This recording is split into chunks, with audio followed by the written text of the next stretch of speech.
ഭവനങ്ങൾക്കകത്തും വീടുകളിലുമൊക്കെ നിന്ന് ഞങ്ങളെ ശ്രമിക്കുന്ന ബഹുമാന്യരായ പ്രബുദ്ധരായ എല്ലാ ദേശനിവാസികളെയും വീണ്ടും വരുന്ന ക്രിസ്തേശ്വരുടെ ധന്യനാമത്തിൽ ഞങ്ങളുടെ സ്നേഹാവന്ദനങ്ങളെ അറിയിക്കുന്നു. വർദ്ധിച്ചു വരുന്ന മദ്യം, ലഹരിമരുന്ന് തുടങ്ങിയവയുടെ ഉപയോഗത്തിന് എതിരായിട്ടുള്ള ബോധവൽക്കരണത്തിന്റെ ഭാഗമായി അതോടൊപ്പം തന്നെ യേശുക്രിസ്തുവിലൂടെയുള്ള സനാതനമായ സത്യസുവിശേഷത്തിന്റെ സന്ദേശവുമായി വിവിധ സ്ഥലങ്ങൾ സന്ദർശിച്ച് ഞങ്ങൾ ഈ സന്ദേശം അറിയിച്ചുകൊണ്ടിരിക്കുന്നു. പാപത്തിന്റെ അഗാധ ഭൂപത്തിനകത്ത് വീണുപോയ മനുഷ്യന് പാപത്തിൽ നിന്ന് പുറത്തു വരാൻ കഴിയാതെ പാപത്തിൽ ജനിച്ച് പാപത്തിൽ വളർന്ന അവൻ മുന്നോട്ട് പോയിക്കൊണ്ടിരിക്കുകയാണ്. പാപം എത്രയെത്ര കുടുംബങ്ങളെ, എത്രയെത്ര ജീവിതങ്ങളെ തകർത്തുകളഞ്ഞു. പാപം അകത്തു നിൽക്കുന്ന മനുഷ്യനെ ദൈവത്തോട് ബന്ധം സ്ഥാപിക്കാൻ കഴിയില്ല. വലിയ ഭക്തനായിരിക്കാം, ജന്മം കൊണ്ട് കിട്ടിയ ഭക്തിയും മതങ്ങളും ആരാധനകളും ആചാരങ്ങളും തീർത്ഥാടനങ്ങളും കർമ്മങ്ങളും ഒക്കെ ജീവിതത്തിലുണ്ട്. ഇവർ ഒത്തിരി പ്രാർത്ഥിക്കുന്നവരായിരിക്കാം. പക്ഷേ വിശുദ്ധ ബൈബിൾ പറയുന്നു, പാപം അകത്ത് നിൽക്കുന്നിടത്തോളം കാലം മനുഷ്യന് ദൈവത്തോട് ബന്ധം സ്ഥാപിക്കാൻ കഴിയില്ല. അങ്ങനെ പാപം മനുഷ്യന്റെ അകത്ത് നിൽക്കുന്ന കാലത്തോളം മനുഷ്യന് ദൈവത്തോട് ബന്ധം സ്ഥാപിച്ച് ദൈവത്തോട് സമാധാനം ആചരിച്ച് ദൈവിക സ്നേഹത്തിലും ദൈവിക ആരാധനയിലും മുന്നോട്ട് പോകാൻ കഴിയില്ല എന്ന് ബൈബിൾ പറയുകയാണ്. അതുകൊണ്ട് തന്നെ ജന്മം കൊണ്ട് കിട്ടിയ മതവും ജന്മം കൊണ്ട് കിട്ടിയ ഭക്തിയും എന്നുകൊണ്ടും ആർക്കും ദൈവസന്നിധിയിൽ എത്തിച്ചേരാൻ കഴിയില്ല എന്ന് വിശുദ്ധ ബൈബിൾ പറയുന്നു. നിങ്ങൾ ഒരിക്കൽ അപ്പന്റെയും അമ്മയുടെയും മകനായി ഭൂമിയിൽ ജനിച്ചു, അത് യാഥാർത്ഥ്യമാണ്. എന്നാൽ അതിലേറെ മറ്റൊരു യാഥാർത്ഥ്യമുണ്ട്. നിങ്ങൾ അങ്ങനെ ഭൂമിയിൽ ജനിച്ചത് പാപത്തിലാണ്. കാരണം ആദിമ മനുഷ്യൻ പാപത്തിൽ ജനിച്ചവനാണ്. ആദിമ മനുഷ്യനെ ദൈവം സൃഷ്ടിച്ചത് ദൈവത്തിന്റെ സ്വരൂപത്തിലും ഛായയിലും സാദൃശ്യത്തിലുമാണ് സൃഷ്ടിച്ചത്. എന്നാൽ അവൻ ദൈവത്തോടുള്ള ബന്ധം നിലനിർത്താതെ, ദൈവത്തോടുള്ള കൂട്ടായ്മ നിലനിർത്താതെ അവന്റെ സ്വന്തം ഇഷ്ടത്തിലും സ്വന്തം ആഗ്രഹത്തിലും സ്വന്തം താല്പര്യത്തിലും അവൻ ജീവിക്കാൻ തുടങ്ങിയപ്പോൾ അവന് ദൈവവുമായുള്ള ബന്ധം നഷ്ടപ്പെട്ടു. അങ്ങനെയാണ് പാപമെന്ന് വേദപുസ്തകം പറയുന്നത്. അങ്ങനെ പാപത്തിൽ ജനിച്ച് മനുഷ്യൻ പാപത്തിൽ വളർന്നുകൊണ്ടിരിക്കുകയാണ്. അതുകൊണ്ട് തന്നെ അവൻ ഒരിക്കലും നന്മ ചെയ്യാൻ കഴിയില്ല. അവൻ ആഗ്രഹമുണ്ട് നന്മ ചെയ്യണമെന്ന്, പക്ഷേ അവന് നന്മ ചെയ്യാൻ കഴിയാമെന്നും അവനെ വീണ്ടും തിന്മയിലേക്ക്, അധർമ്മത്തിലേക്ക്, അരാജകത്വത്തിലേക്ക്, അകൃത്യത്തിലേക്ക് വലിച്ചടിപ്പിക്കുന്ന ഒരു ഘടകം അവന്റെ അകത്ത് നിലനിൽക്കുകയാണ്. ഇതിനെയാണ് പാപമെന്ന് പറയുന്നത്. ഈ പാപത്തിന് പരിഹാരം വരുത്താൻ, ദൈവത്തോട് ബന്ധം സ്ഥാപിക്കുവാൻ, മോക്ഷം പ്രാപിക്കുവാൻ മനുഷ്യൻ നടത്തുന്ന ഒരുപാട് കർമ്മങ്ങളുണ്ട്. എത്രയെത്ര ആചാരങ്ങളും അനുഷ്ഠാനങ്ങളും ചെയ്ത് ജീവിച്ചിരിക്കുമ്പോഴും മരിച്ചതിന് ശേഷം ഒക്കെ ഒരുപാട് കർമ്മങ്ങൾ മനുഷ്യൻ ചെയ്തുകൊണ്ടിരിക്കുകയാണ്. എന്തിനാണെന്ന് ചോദിച്ചാൽ, എങ്ങനെയെങ്കിലും ഒരാത്മാവ് നിത്യയിൽ എത്തിച്ചേരണം. വിലയേറിയ ഒരു ആത്മാവിനെ ദൈവം മനുഷ്യന്റെ അകത്താക്കിയിരിക്കുന്ന വേദപുസ്തകം പറയുന്നത്. ഒരു ലോകത്തെക്കാളും വിലയുള്ള ഒരു ആത്മാവ്. ഈ ആത്മാവ് നിത്യതയിൽ എത്തിച്ചേരണമെന്ന് ദൈവം ആഗ്രഹിക്കുന്നു. മനുഷ്യനും ആഗ്രഹമുണ്ട്. പക്ഷേ അവൻ ചെയ്യുന്ന കർമ്മങ്ങളും ആചാരങ്ങളും മതഭക്തിയും കൊണ്ട് അവന് ദൈവസന്നിധിയിൽ എത്തിച്ചേരാൻ കഴിയില്ല.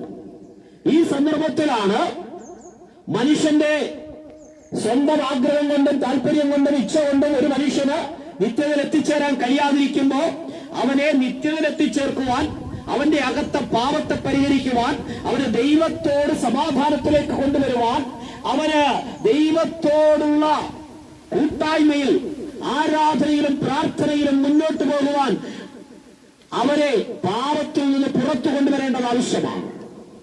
പാപിയായ മനുഷ്യൻ ചെയ്യുന്ന കർമ്മങ്ങൾ, ആചാരങ്ങൾ, തീർത്ഥാടനങ്ങൾ, ദാനധർമ്മങ്ങൾ, അവൻ ചെയ്യുന്ന ഒരു കാര്യങ്ങളും ദൈവം സ്വീകരിക്കാതിരിക്കുമ്പോൾ, പാപമില്ലാത്ത പരമപരിശുദ്ധനായ, പാപം അറിഞ്ഞിട്ടില്ലാത്ത, പാപത്തെക്കുറിച്ച് ആർക്കും ബോധ്യം വരുത്താൻ കഴിയാത്ത നിത്യനായ ദൈവം, സ്വർഗത്തിൽ ദൈവമായിരുന്നവൻ, ദൈവത്തോടൊപ്പമായിരുന്നവൻ, ദൈവത്തിന്റെ സമത്വത്തിൽ വസിച്ചവൻ, ദൈവത്തിന്റെ തേജസ്സിൽ വസിച്ചവൻ, സ്വർഗം വിട്ട് താണഭൂമിയിലേക്ക് ഇറങ്ങി വന്ന മാനവകുലത്തിന്റെ പാപത്തിന്റെ പരിഹാരത്തിനായി കാൽവരി ക്രൂശിൽ യാഗമായി തീർന്നു. അതാണ് ഞങ്ങൾ പ്രസംഗിക്കുന്ന യേശുക്രിസ്തുവിന്റെ സത്യ സുവിശേഷം.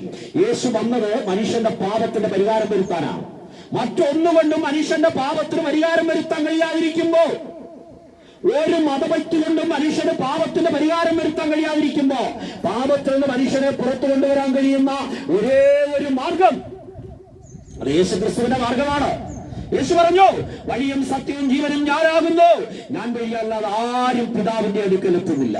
ദൈവസന്നിധിയിൽ എത്തിച്ചേരാൻ ഒരേ ഒരു മാർഗമേ ഉള്ളൂ. അതുകൊണ്ടാണ് വേദപുസ്തകം പറയുന്നത്, മറ്റൊരുത്തരിലും രക്ഷയില്ല. ആകാശത്തിന്റെ കീഴിൽ മനുഷ്യരുടെ നമ്മുടെ രക്ഷയ്ക്കായി നൽകപ്പെട്ട ഒരേ ഒരു നാമമേ ഉള്ളൂ, യേശുക്രിസ്തുവിന്റെ നാമം. യേശുക്രിസ്തു നമ്മുടെ സകല പാപവും സ്വന്തം ശരീരത്തിൽ വഹിച്ച കാൽവരിയിൽ സകല പാപത്തിന്റെയും ശിക്ഷയായ, ആത്യന്തികമായ ശിക്ഷയായ, വേദപുസ്തക ഭാഷയിൽ പാപത്തിന്റെ ശമ്പളമായ മരണം സ്വന്തം ശരീരത്തിൽ ഏറ്റുവാങ്ങി. അങ്ങനെ മനുഷ്യരെ പാപത്തിൽ നിന്ന് വിടുവിച്ചു.